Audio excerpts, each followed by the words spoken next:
What's good, everybody? What's good? I hope everyone is having a good closeout to 2023. Dr. Marci here, your favorite life change architect. And I just wanted to come in and share with y'all a little bit as we begin to move towards our new year. 2024 is merely hours away.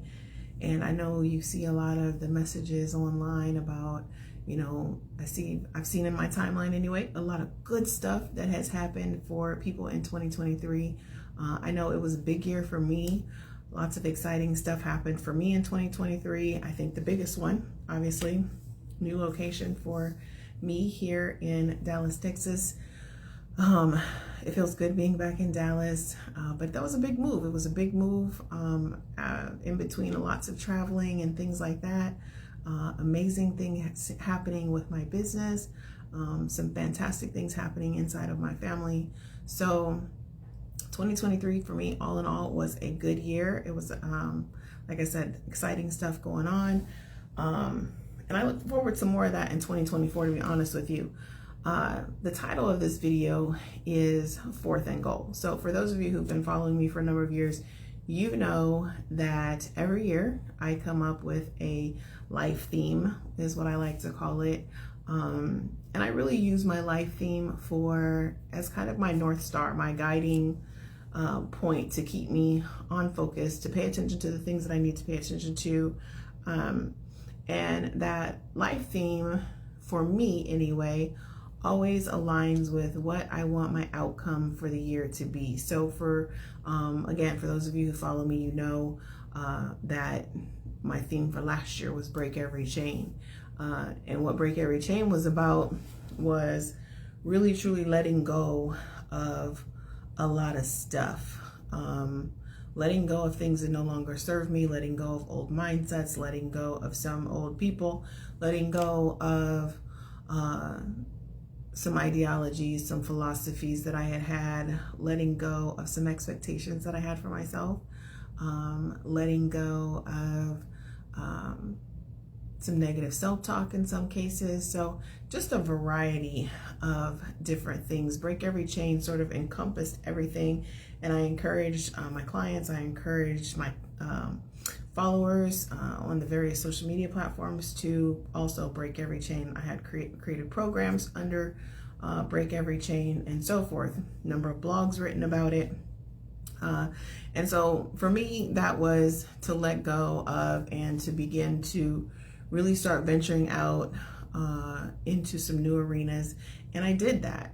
I did that successfully. And so for 2024, I chose Fourth and Goal.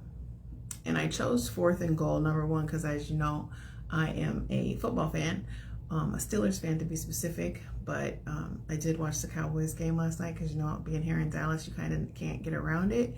And yeah, I don't really know how I feel about that because I was kind of cheering for the Lions because I cheer for everybody but the Cowboys, basically. Shh, don't tell any Cowboys fans that, but seriously. And yeah, unbelievable. But anyway, so what I'm here to talk about.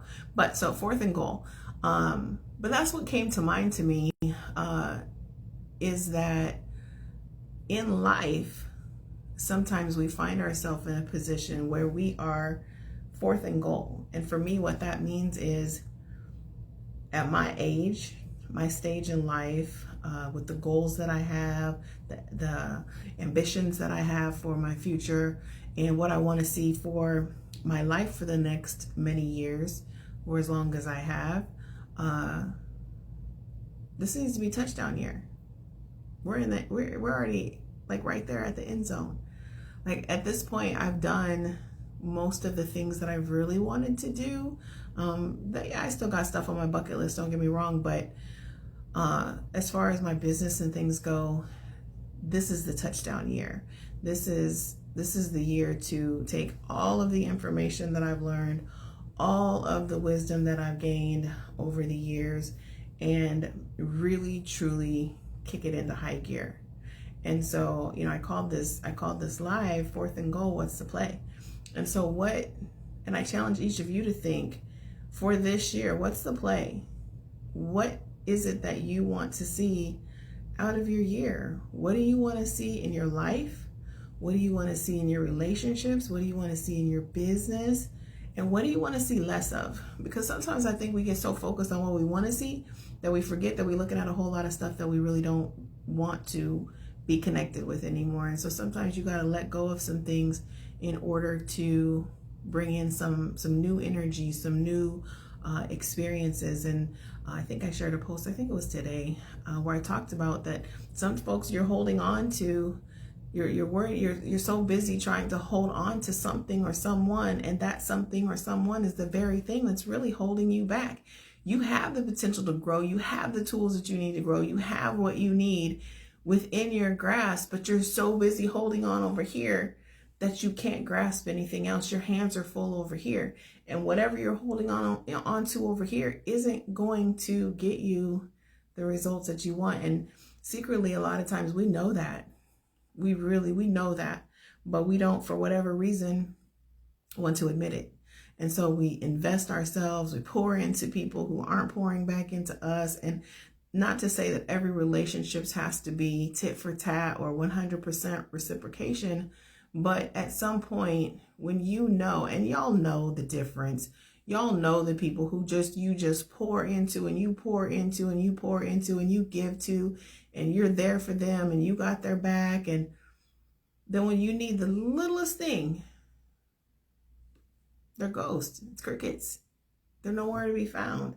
But yet and still we hold on to those relationships. And I'm guilty. I used to be guilty. Like I would think, well, if I just hold on a little bit tighter, if I just do a little bit more, then they're going to come through. They're going to be what I need them to be for me.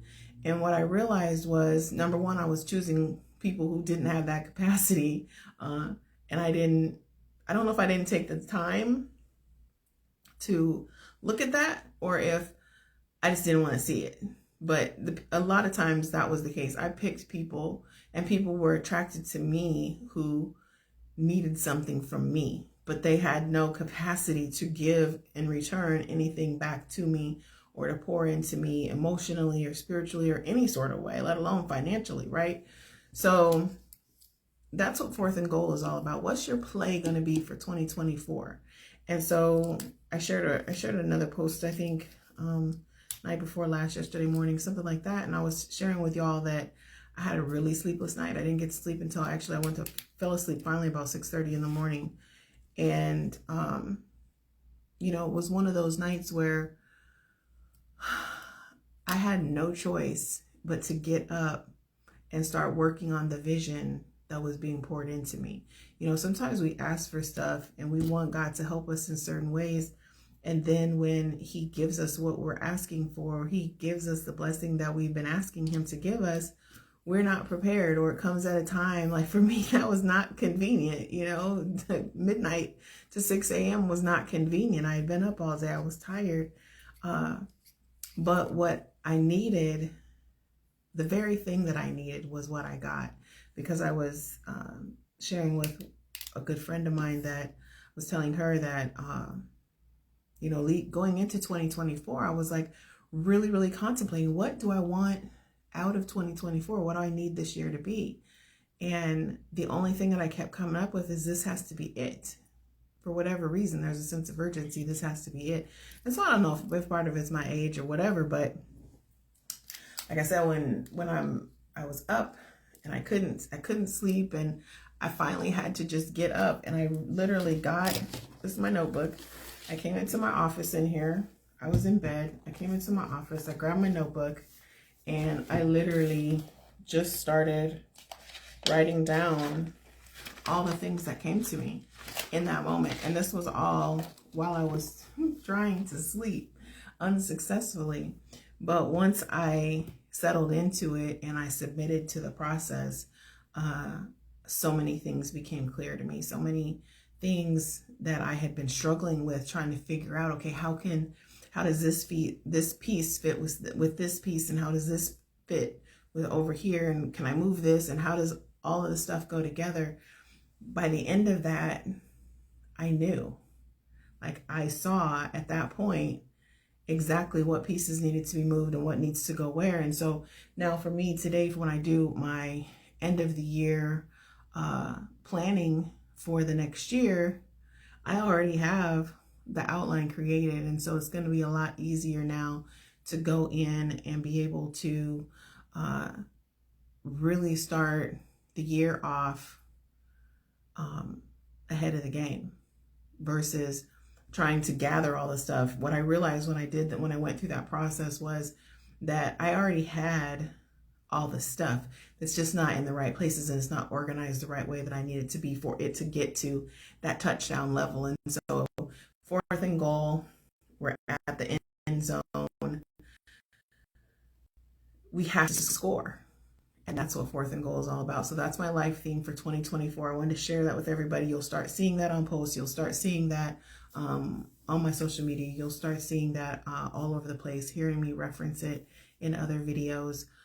Because, you know, I think that, especially if you're a sports fan, you know, I know not everybody resonates with sport lingo. And so that's part of it. I wanted to come in and explain it. I'm sure I'll find myself re-explaining it multiple times over the next 12 months. But, you know, I find that sports analogies sometimes are easy for people to grasp onto because you have a visual for what that means. And so when you think 4th and goal, think about a football game. Think about what that team, what's on the line. You know, like I said, I watched the Cowboys. It was a lot on the line. The game was on the line. The game was on the line. And they needed that 2-point conversion.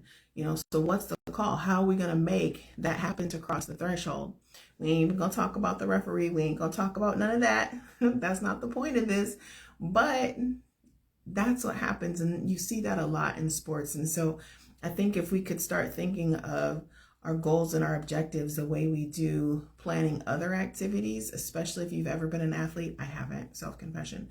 But I think if you start thinking yourself in that vein, that it makes the planning go a little bit easier. So that's my message for you guys. Happy New Year. I hope that it is everything that you hope that it will be. I hope, more importantly, that it is everything that you need it to be. That your dreams come true, that your plans work out, and that everything that you need and want and your heart and hands can hold, I hope that it comes to you. But just remember that none of that happens without you doing the work. You still have to do your part. So that's my message. Happy New Year, y'all. And I will see you guys in the next video. Take care.